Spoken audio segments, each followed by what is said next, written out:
अरे लमहराया जूरी पसरी हाय बबुआ हो।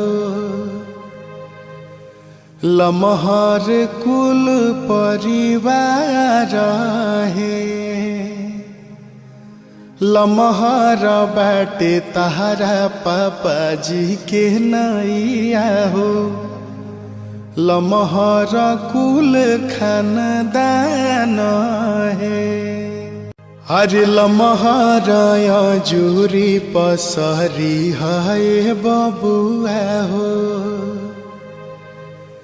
लमहर कुल परिवार है। लमहर बाटे तहरा पापा जी के नैया हो। लमहर कुल खानदान है।